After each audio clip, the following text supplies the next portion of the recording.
2, versículos de 19 a 20. Enquanto você procura, eu gostaria de reforçar algumas coisas importantes. Gálatas 2, versículos 19 e 20. Nós estamos na nossa campanha de 40 dias de jejum e oração. Eu louvo a Deus porque foram comprados 230 livros. E algumas pessoas ainda vieram me procurar para ver se tinha. A notícia que eu tenho é que não temos mais. Todos já estão vendidos, já estão reservados. As pessoas já até pagaram o jantar. E dói meu coração dizer isso. Mas essa semana nós ainda fomos atrás, comprar mais livros. Peço que você seja mais atento nas próximas vezes. Talvez você possa dividir o livro com outra pessoa, se alguém tem 2 a 1, por aí, dá um jeito. Tá? Nós também temos o nosso relógio de oração. Nosso alvo é que a igreja permaneça por 24 horas orando, tendo pelo menos uma pessoa, um horário de 15 minutos para orar. Então você pode procurar o Cristiano e a Camila, principalmente o Cristiano, ele está cuidando disso. Um dia ele me laçou aqui e falou: vem cá, Marcinho, vai ficar. E eu já estou lá, escolhi o horário. Também quero avisar aos líderes de célula que nós imprimimos algumas folhas, elas estão disponibilizadas lá para o pessoal da recepção. Foram poucas folhas, porque nós temos já sempre disponibilizado pelo site da nossa cbpaz.com.br. E também você pode ver o material. Quem tem o livro pode olhar atrás do livro. Temos o site www.jejum40dias.com.br. Ali existe material, nós estamos utilizando o material ali. E existe um material para célula, para facilitar a sua direção na célula. Então você pode procurar, pode entrar, é de confiança. Você vai, o site é de confiança, as pessoas que elaboraram os estudos são de confiança, então você pode procurar. Okay? A mensagem que eu vou pregar agora, ela é um esboço que também está naquele site. Eu extraí e adaptei, o autor dele desta palavra, a mensagem do esboço, é o pastor Edson Queiroz, e ela está disponibilizada também. Eu quero pedir que as pessoas evitem de se levantar. Claro que não é assim, né? Mas evite levantar, evite circular pelo tempo. Ou pegue para o pessoal da recepção. Claro que se você estiver apertado não vai fazer xixi aí, né? Mas no geral, muitos de nós saímos sem necessidade. E aí deixamos de dar oportunidade para que o Espírito Santo de Deus trabalhe. Eu louvo a Deus, às vezes quando chove.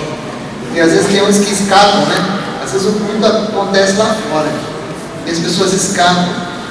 E eu costumo dizer, essas pessoas que faltam no culto, sabe quando a pessoa fica mal? Né?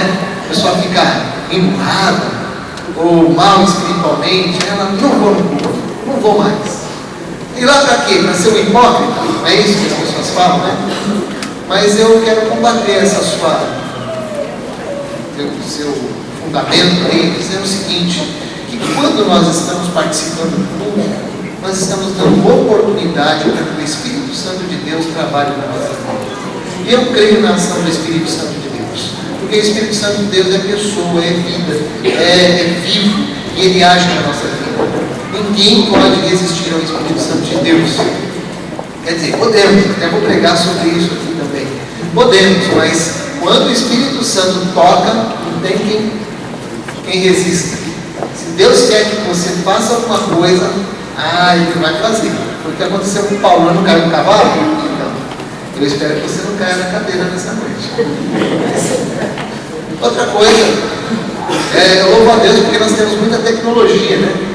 Então muitas pessoas acessam a sua Bíblia pelo celular, é isso aí. Mas o celular é para isso nessa hora, tá? Não é para você ficar mandando mensagem, recado. Agora é a hora que você dá a oportunidade para o Espírito Santo trabalhar na sua vida, tá bom? Quem sou eu? Eu só vou pregar a palavra aqui, mas eu creio que o Espírito Santo ensina as nossas vidas, ele fala o nosso coração, eu creio nisso. Pai querido, nós te pedimos a tua bênção, a tua direção, pedimos que o Senhor nos ajude, Pai, a entender a tua palavra. Louvado seja o teu nome, Pai, seja o teu nome glorificado nesta hora. Quero te pedir mesmo que o teu Espírito seja ele que nos ensine e também nos convença que estamos errados e nos ajude a mudar, porque também o Senhor é aquele que nos capacita. Podemos todas as coisas em Ti que nos fortalece, e por isso cremos que o Senhor pode nos dar vitória sobre o pecado, vitória sobre as nossas barreiras, e rogamos que a Tua palavra agora alcance os nossos corações. Oro, Pai, no nome de Jesus. Amém. Então, o texto, obrigado, você é palmeirense, mas é gente boa.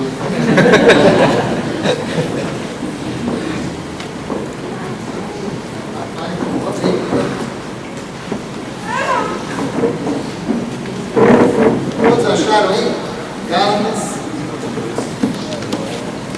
Gálatas 2, 19 a 20. Aí vou ler contigo vocês, né? Então vai. Diz assim a palavra de Deus: pois por meio da lei eu morri para a lei, a fim de viver para Deus.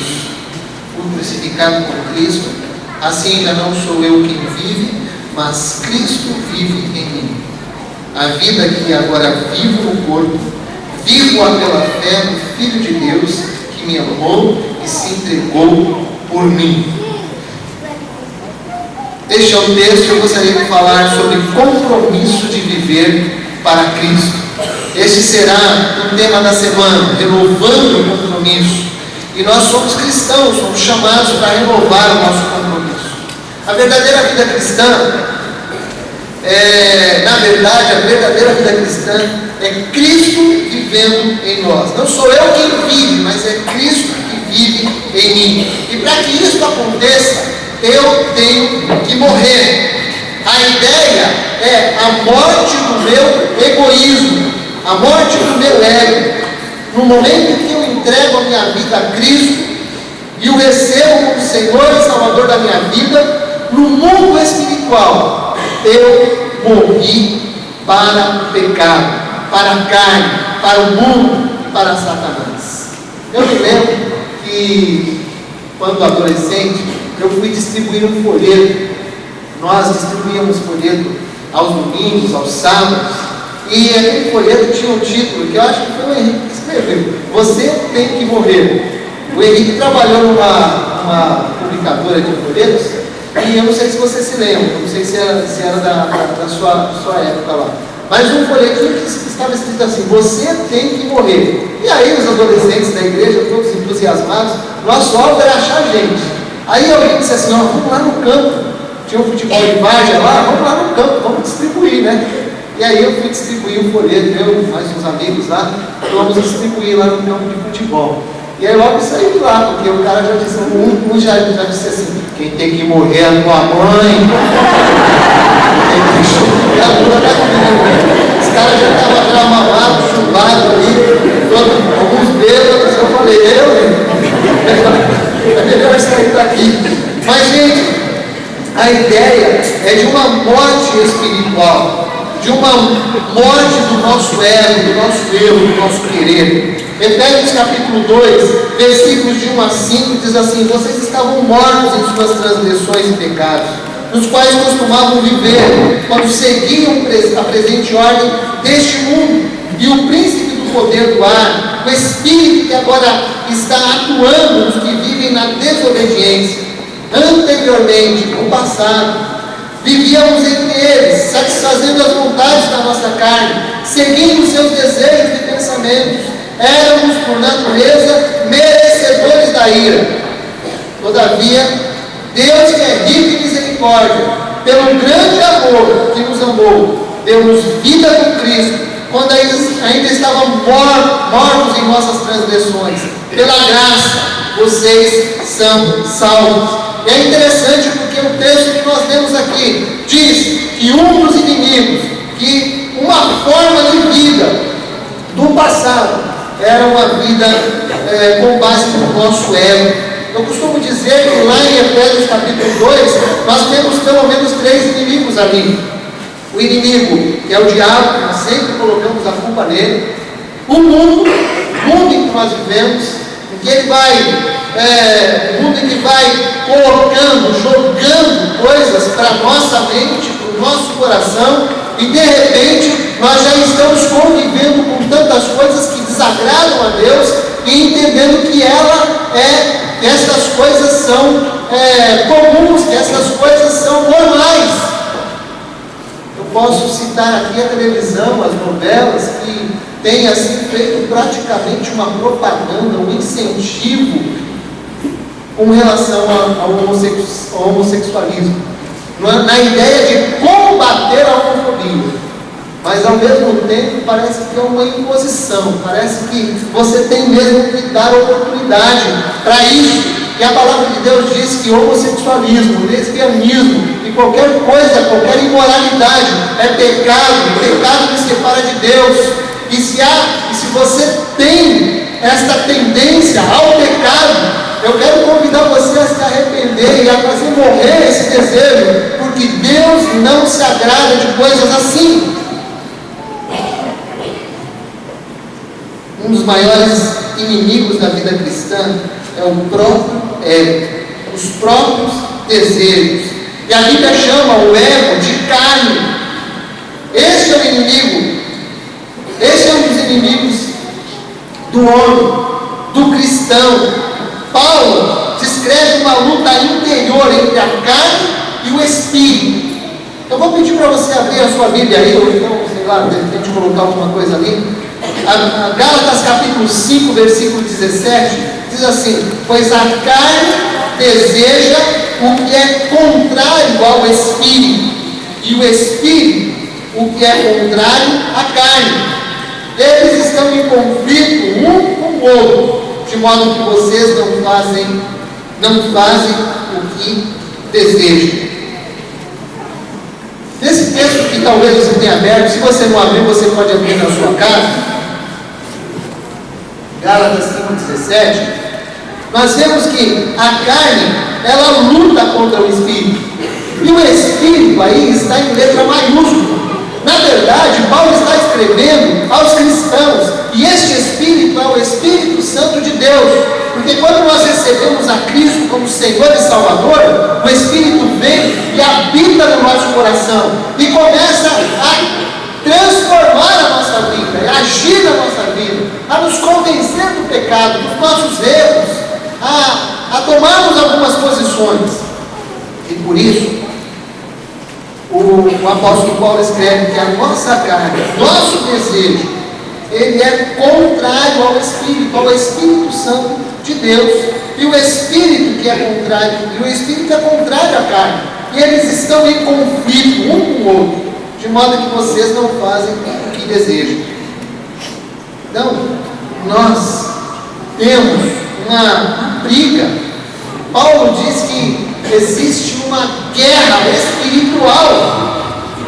Esta guerra acontece em cima, mas também esta guerra acontece dentro de nós.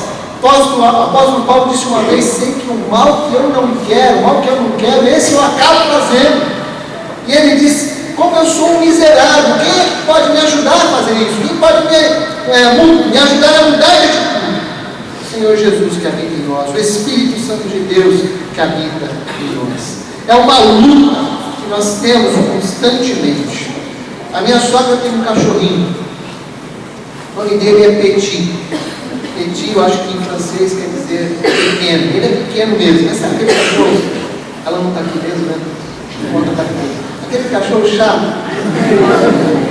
Late para tudo quanto é lado. Agora não, coitadinho. Agora ele está assim, velhinho já, muito doente, num estado de depressão, mas ele. Não, coitadinho, está olhando. Tá mal. Mas tudo bem, o Petit, ele é um cachorro folgado, sem noção, ousado. Porque quando, às vezes eu pegava ele para dar uma volta, né? Ele viu um pitbull e sem noção, ele late mesmo, quer avançar. Ou então um cachorro maior, não importa. Ele se testava a latir e se esforçava para ir na direção do cachorro grande. Mal sabia ele que podia matar o cachorro, né? Engasgado.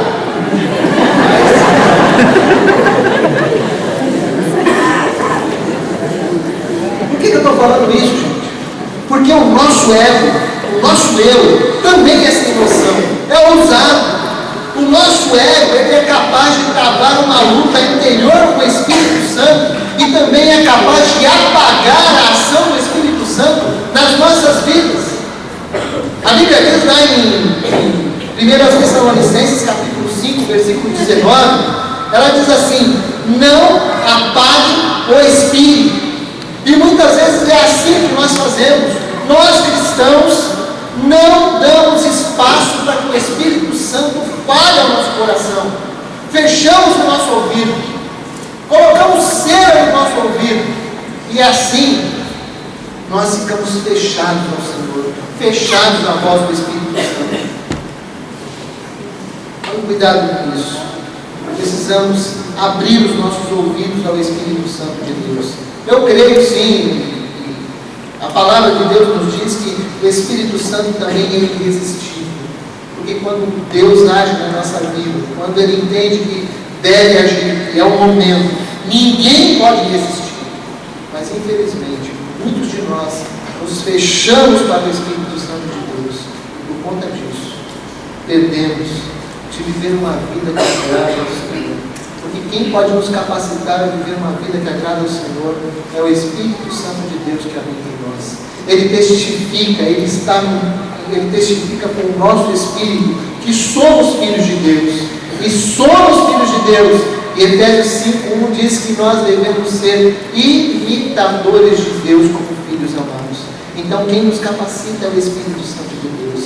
Na vida cristã, a única forma de vencer é reconhecer que já estamos crucificados com Cristo. Nós não podemos dar espaço para a carne, não podemos dar espaço para o nosso ego, mas temos que dizer não ao nosso ego, não a nós mesmos. Lucas 9:23, Jesus disse assim: se alguém quiser acompanhar-me, seguir-me, negue-se a si mesmo. Tome diariamente a sua cruz e siga. O Senhor nos chama para um compromisso de vida. O compromisso com Deus tem algumas implicações. E entre elas nós vamos destacar 3 apenas. Eu queria que você prestasse atenção, porque nós somos convidados a viver uma vida de compromisso com Deus. O Senhor nos chama para um compromisso de vida. Há um cântico das antigas que diz assim: bom é estar te servindo com compromisso contigo.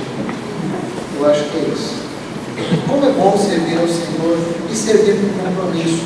Eu travei contato com esta palavra na minha adolescência. Essa palavra foi muito usada por muito tempo, porque naquela época, ainda hoje talvez, era enfatizado muito o Jesus, o nosso Jesus, como Salvador, como aquele seguro de vida contra o fogo do inferno, né? Jesus sendo tratado e ensinado como aquele que salva tão somente.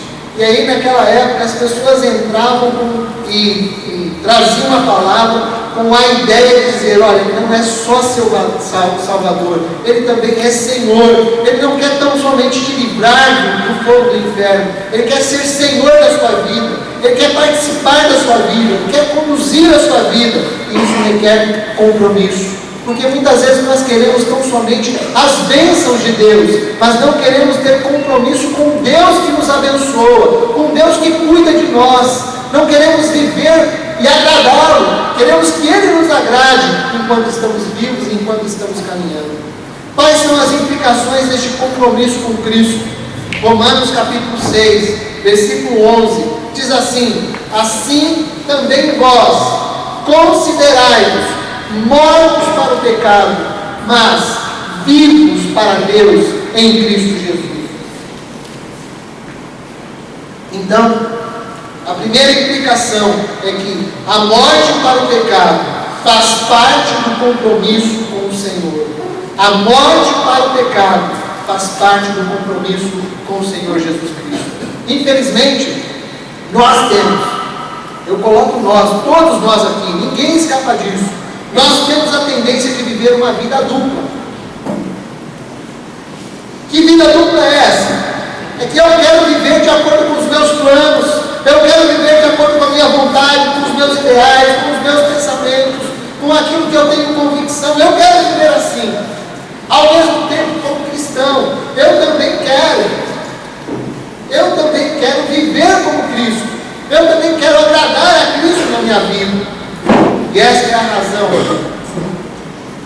porque falta poder, porque há frieza espiritual, porque muitas vezes nós não damos espaço para o Senhor na nossa vida, damos espaço para o pecado, mas não damos espaço para o Senhor agir na nossa vida.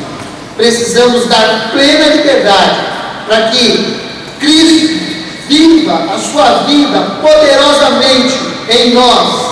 Vida cristã, eu aprendi isso, vida cristã, ela é sobrenatural. Tem gente que fala assim, para eu aceitar Jesus, tem que ajeitar algumas coisas. Não, você tem que vir ao Senhor Jesus como você está, como você é, e Ele vai transformar a sua vida. Agora venha com a disposição de que Ele mude seu coração, de que Ele trate com a sua vida, de que Ele cause um rebuliço na sua vida, a fim de que você possa andar e caminhar com Ele. Mas a primeira coisa que você precisa fazer é dar liberdade para que Cristo entre na sua vida, para que Cristo conduza a sua vida poderosamente. É interessante o texto que nós lemos: assim também vós considerai-vos mortos para o pecado, mas vivos para Deus. Esta palavra considerai-vos mortos para o pecado, ela tem a ideia de continuidade, ela dá uma continuidade, ou seja, mantenham-se mortos para o pecado. Essa é a ênfase. Você se mantendo morto para o pecado, você se mantendo ou se esforçando para ser indiferente ao pecado. Esta é a ideia do texto. Romanos 6,12 diz assim: não permitam que o pecado continue dominando os seus corpos. Não deixe que o pecado domine a sua vida. Então, qualquer um de nós, eu e você, estamos vulneráveis ao pecado, de cometer pecado. A qualquer instante eu posso errar, cair, mas é importante lembrar que o pecado precisa ser um acidente na nossa vida. É algo que eu não queria, mas eu fiz. Eu tenho responsabilidade por aquilo que faço. Não foi culpa de A, de B, minha, é meu erro, mas foi um acidente. Assim deve ser. 1 João, capítulo 3, versículo 9, ele diz assim, olha como é sério o texto: aquele que é nascido de Deus não peca habitualmente, porque a semente de Deus permanece nele, e não pode continuar no pecado, porque é nascido de Deus. É algo, o pecado precisa ser algo estranho em nossa vida, algo que não faça parte das nossas práticas, do nosso querer. É assim que deve ser o pecado. Muitos cristãos vivem na prática do pecado, fecham seus ouvidos para o Espírito Santo. Eu já compartilhei aqui, mas eu acho que nunca é demais. Eu, graças a Deus, fui rodeado de pessoas assim muito valorosas. e dentre elas um irmão muito querido, o irmão Pedro Ramos, e eu perguntei a ele: existe pecado imperdoável? E ele, de uma maneira muito sábia, me respondeu: pecado imperdoável é aquele que você não confessa e não deixa.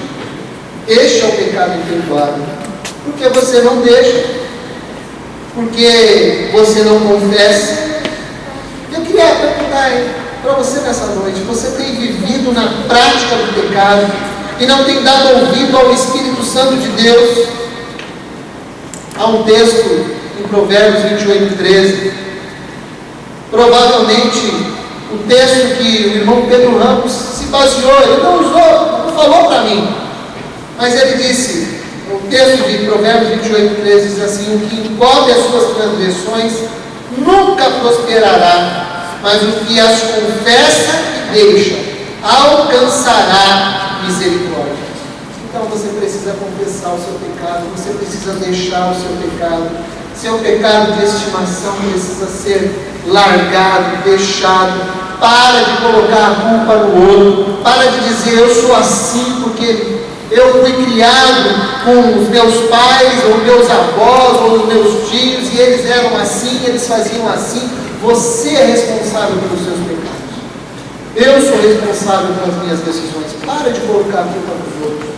A melhor coisa que você precisa fazer é entender. É verdade que o nosso passado nos ajudou, talvez, a nos tornarmos mais tendentes a algumas coisas. Sim, é verdade, mas nós somos responsáveis por aquilo que fazemos. Por isso é importante, é imprescindível que você confesse o seu pecado, que você deixe, porque como cristãos, nós precisamos ter nojo do pecado e desejar a santidade, desejar a comunhão com Deus, desejar andar com Deus.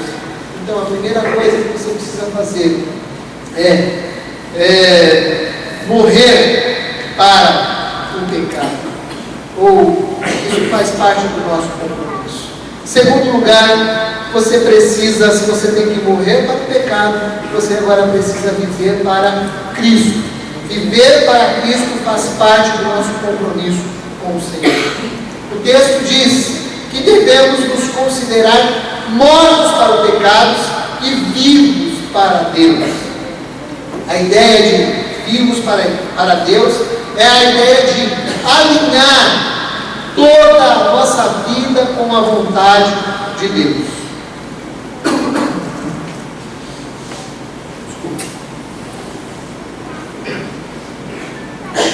Então, a ideia de alinhar tudo, seus projetos. Tem projetos? Então você precisa consultar. Isso vai agradar a Deus? Se vai agradar a Deus, então manda bala. Se não vai agradar a Deus, então você precisa de pedir: ó Deus, que caia do céu agora uma resposta para mim. Você já viu que não vai agradar a Deus? Então, projeto furado, projeto abandonado. Namoro. Você vai namorar uma menina ou um menino que não tem Jesus no coração? Onde você está com a cabeça? Você não tem miolo nessa cabeça? Ah, mas pastor, você está fazendo discriminação. Não, você tem que procurar alguém que ame a Jesus, alguém que tenha Jesus no seu coração, que leve Deus a sério na sua vida, que tenha um compromisso de vida. Não adianta, meninas, não adianta ser bonitinho, porque olha, eu já era feio naquela época, hoje eu sou mais. Então, para de olhar só para a beleza, para pensar.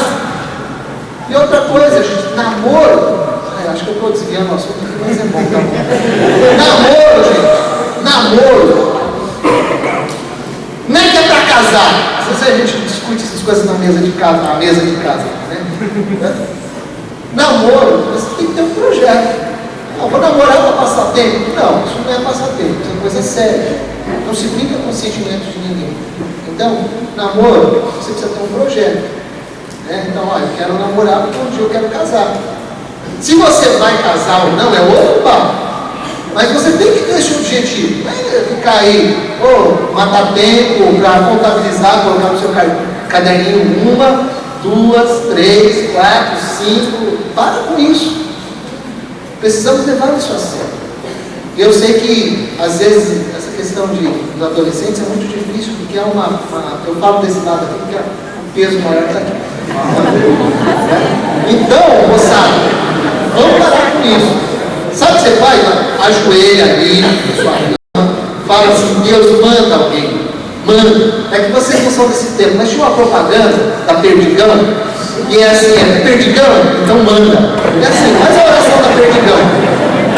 Manda, Senhor, manda alguém que seja da tua vontade, do teu agrado. Enquanto isso, consola o teu servo nessa solidão. Faz oração assim. É imprescindível que você busque ao Senhor assim. Quer uma outra coisa? Você tem 15 anos, 16 anos, vai estudar, vai se preparar. Viu?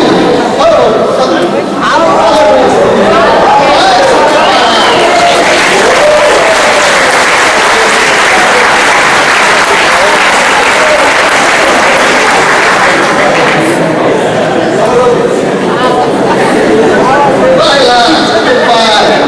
Sabe por quê? Porque depois, mais tarde, você vai casar, cara. Olha, não é que meu pai falava de puxar carroça, não existe nada de humilhante nisso. Mas você precisa ter uma vida digna, uma vida melhor. Então vai se preparar mesmo. E olha, peça a Deus mesmo, para Deus mandar alguém sério de Deus para você. Enquanto isso, fica sozinho, melhor sozinho do que mal acompanhado. Tá? Mas é isso, né? Eu já falei. Então, até me perdi. Então, namoro, seu casamento também precisa se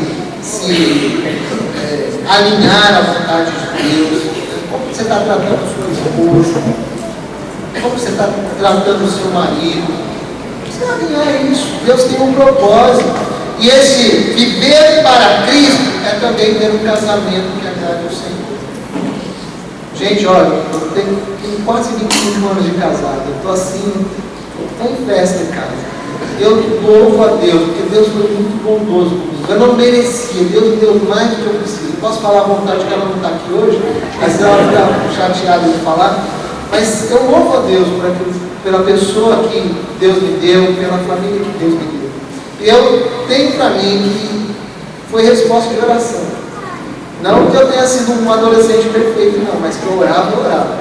Era aquela oração de desgosto. Deus, manda, pelo amor de Deus.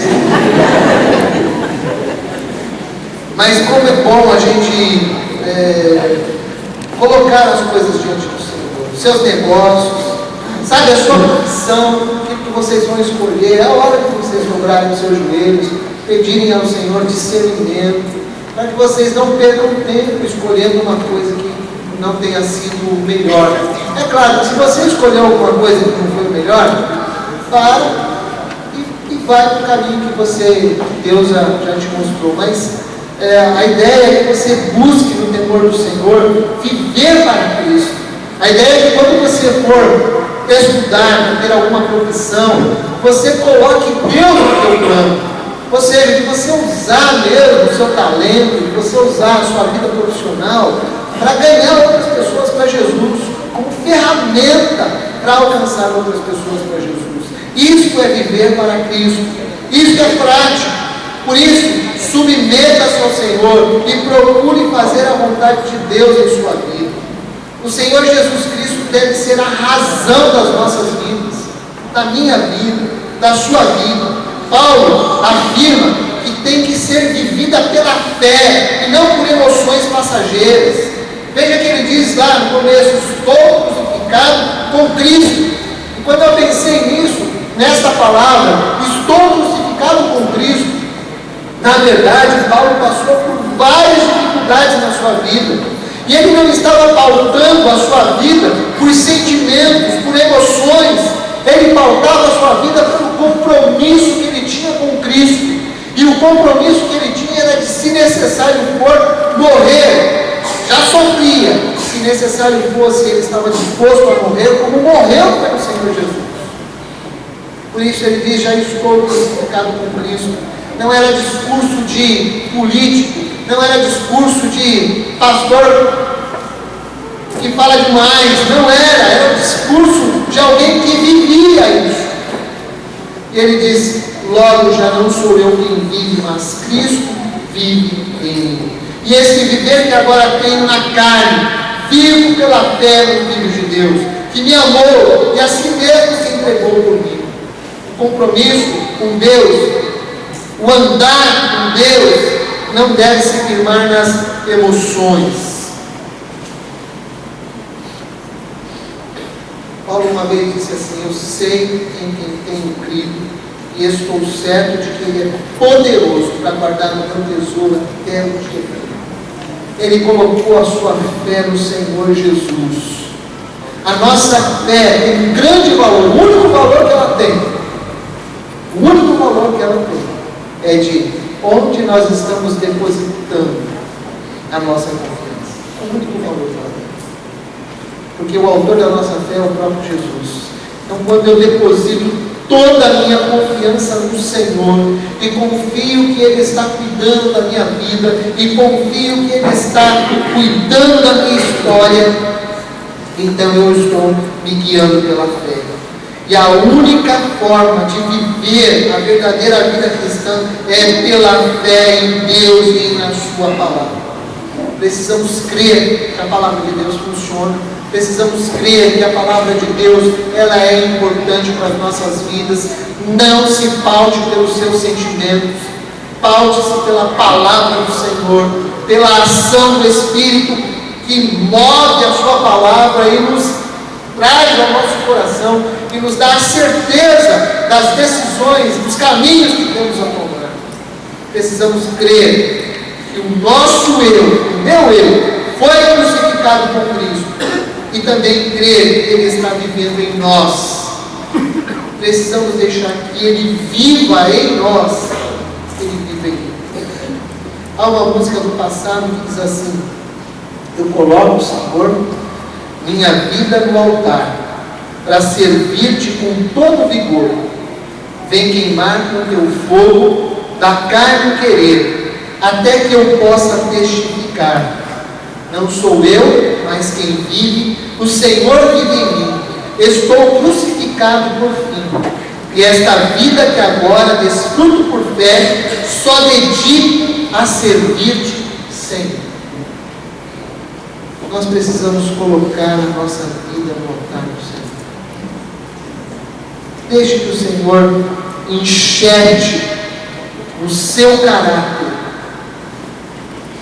os seus ensinos, o seu querer. Ou melhor dizendo, deixe que o Senhor enxergue na sua vida o caráter de Jesus. O fruto do Espírito é amor, alegria, paz, longanimidade, benignidade, bondade, fé, mansidão, domínio próprio. Deixe o Senhor enxergar isso no seu coração. Jesus uma vez disse assim: eu sou a videira e vocês são os ramos. E se alguém permanecer em mim e eu nele, esse dará muito fruto, pois sem mim vocês não farão coisa alguma. Permaneça em Cristo e deixe que Ele permaneça em você. Então, ter um compromisso com Cristo, viver para Cristo, faz parte do nosso compromisso com o Senhor. Terceiro e último lugar, as atitudes precisam ser compatíveis com o compromisso com Cristo. Cuide das suas atitudes, cuide do seu comportamento, tome a postura de servo, tome a postura de um homem íntegro que agrade ao Senhor. Jesus uma vez disse assim: a minha comida é fazer a vontade daquele que me enviou e concluir a sua obra. João 4:34. Que seja essa a sede do nosso coração, a nossa fome, nosso desejo de fazer a vontade do Senhor, de andar em compromisso de vida com o Senhor. Precisamos então precisamos ter atitudes que sejam compatíveis a isso. Não basta apenas um discurso.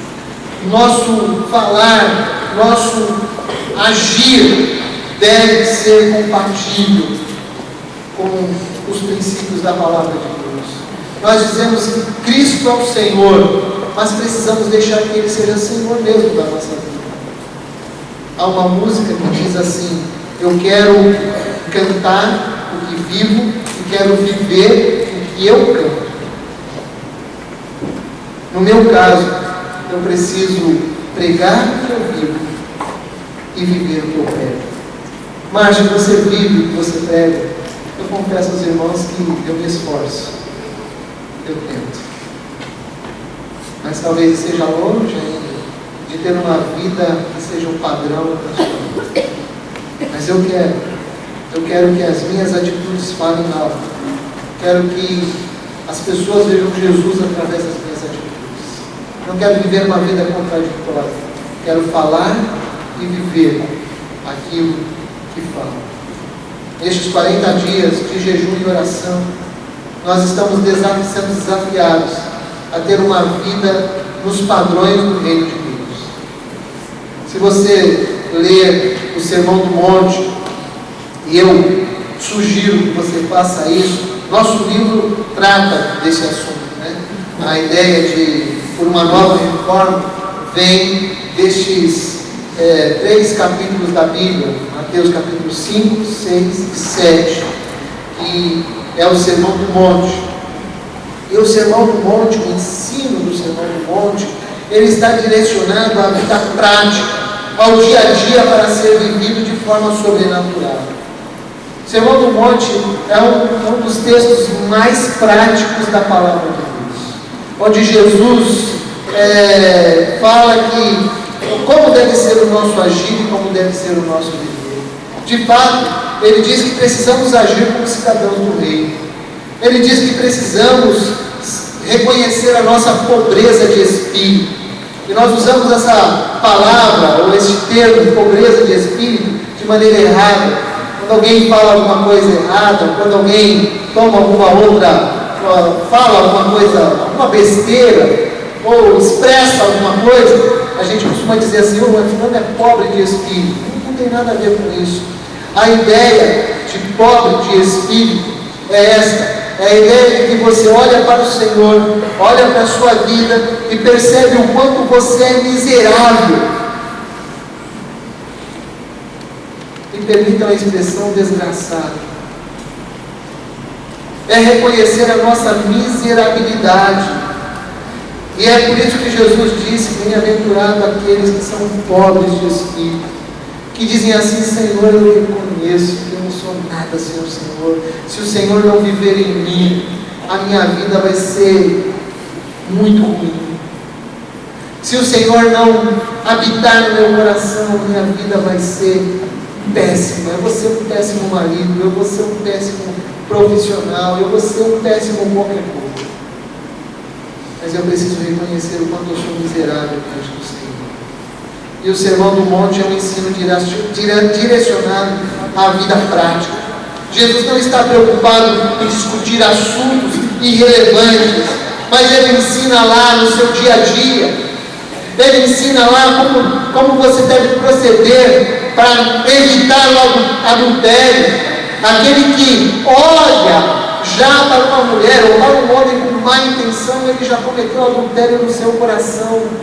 Preste atenção como o Senhor é profundo, porque Ele quer que o seu reino comece aqui dentro do nosso coração. Isso só vai começar quando você colocar uma vida, o desejo de ter um compromisso com Ele. Jesus trata sobre divórcio. Ele trata sobre isso. Alguém pode perguntar assim: mas se Deus é contra o divórcio, por que a Bíblia fala sobre divórcio? Por que ela admite sobre divórcio? Porque o homem é duro de coração, e aí ele se divorcia, e aí com o divórcio vem outros problemas, e aí então é necessário algumas coisas para regularizar o que já está irregular, mas para regularizar ou para colocar padrões ou para colocar limites na vida de alguém que tomou uma posição como essa. Jesus é terminantemente contra o divórcio.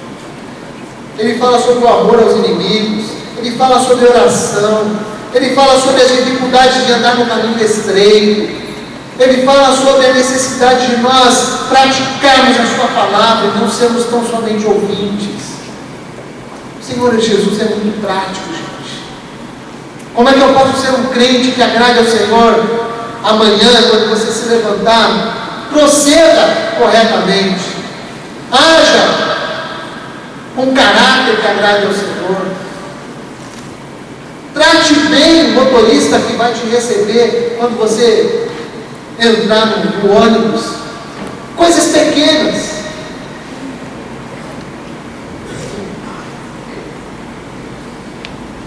Foi legal, né?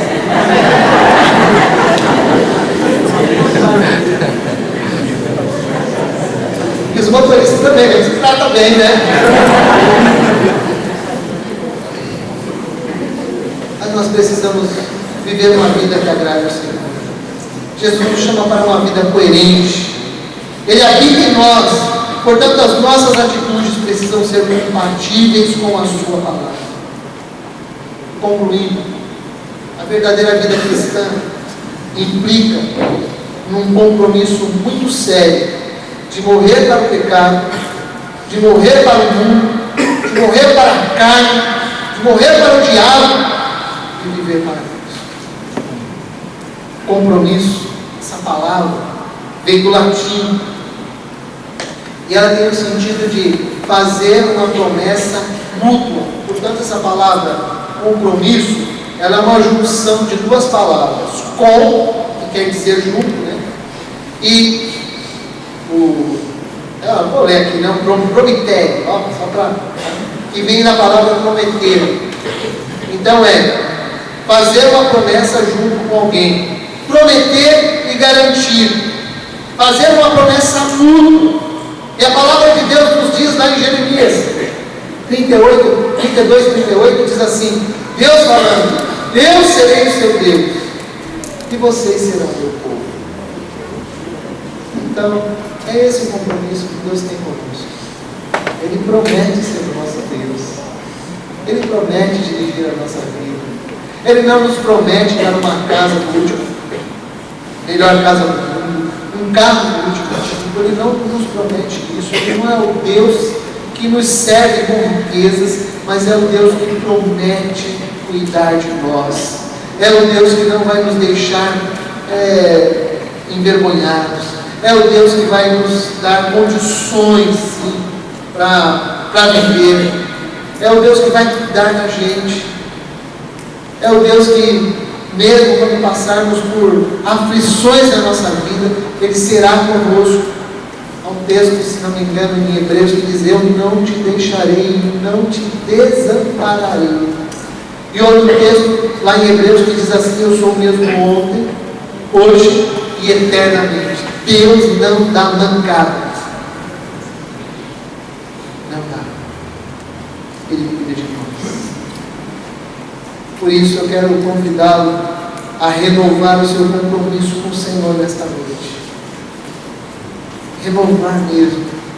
É possível que você esteja longe de Deus, que um dia você já tenha recebido a Cristo como Senhor e Salvador, mas está longe do Senhor.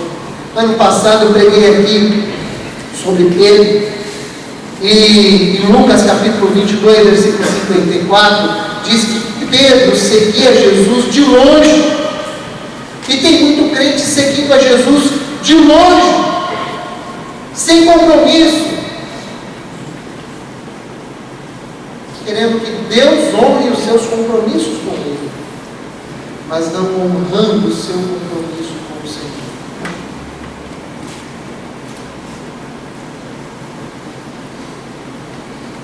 Você tem seguido a Deus de longe, sem compromisso. Gostaria de convidar você a renovar seu compromisso, em nome de Jesus, a morrer para o seu pecado. E se você tem um pecado de estimação, por favor, larga ele.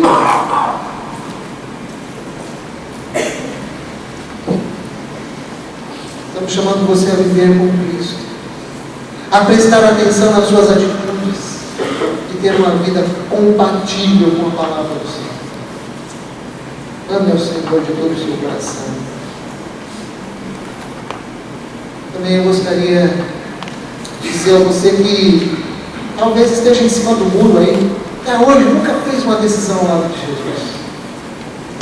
Participa da célula, vem à igreja, já ouviu esse negócio de aceitar Jesus, e falar, fica de ano, e dizendo assim, só vou aceitar quando eu estiver preparado.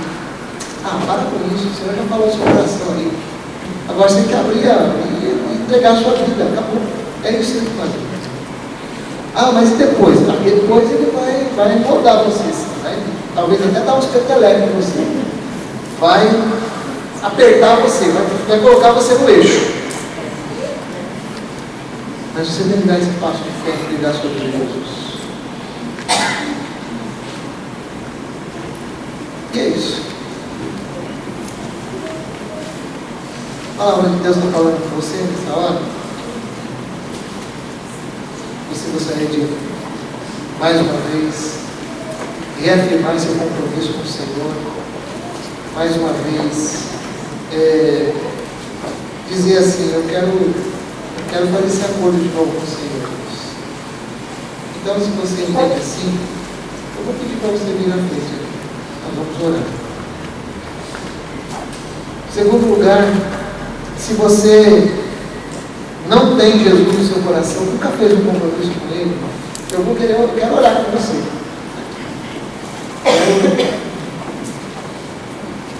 Quero exortá-lo, desafiá-lo a chamar Jesus para habitar na sua vida. Então eu vou fazer uma oração, você pode repetir, baixinho aí no seu coração, e depois eu vou convidar você a vir na frente aqui e receber Jesus como Senhor dessa palavra. Senhor Deus, pode repetir comigo, se você entende assim. Eu reconheço que sou pecador, reconheço que o Senhor é o único caminho que pode me levar até Deus. Reconheço que só o Senhor pode perdoar os meus pecados. E nesta hora eu submeto a minha vida nas Tuas mãos. Entrego a minha vida nas Tuas mãos. Venha habitar no meu coração, na minha vida, nas minhas decisões, nas minhas angústias também. Me ajuda a vencê-las. Entra na minha vida. Fortalece a minha vida. Eu quero caminhar contigo, como um discípulo do Senhor Jesus. E eu reconheço nesta hora que Tu és Senhor da minha vida. Eu oro em nome de Jesus. Amém. Alguém aqui fez essa oração? Que recebeu Jesus nesta hora? Eu queria que você se manifestasse, levantando uma das suas mãos. E depois disso, eu vou pedir para você vir à frente. Quem fez essa oração?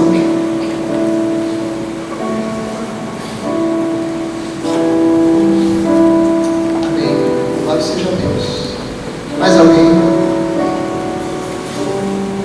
fez essa oração com sinceridade no seu coração? Eu posso convidar você a vir à frente aqui? Por favor, venha.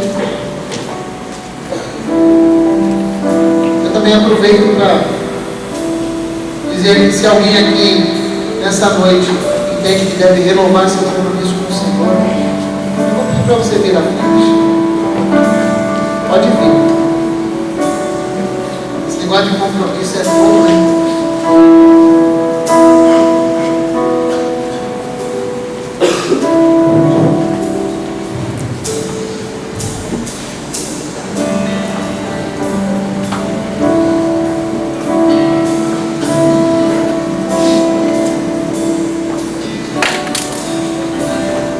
Vanessa está aqui. Ela está aceitando a Jesus hoje. Mais alguém?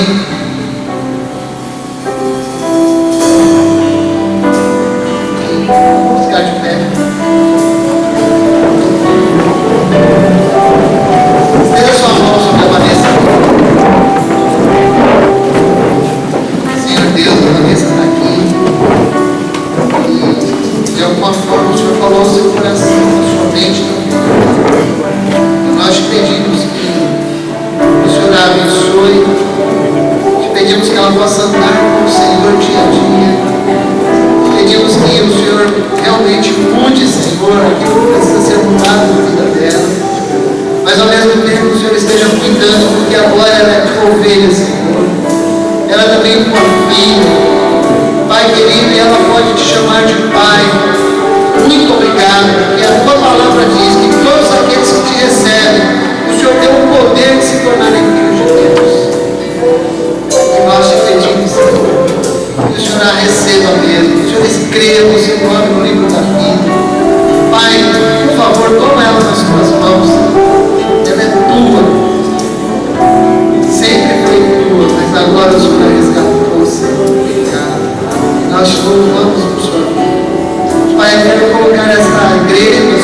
apesar de mim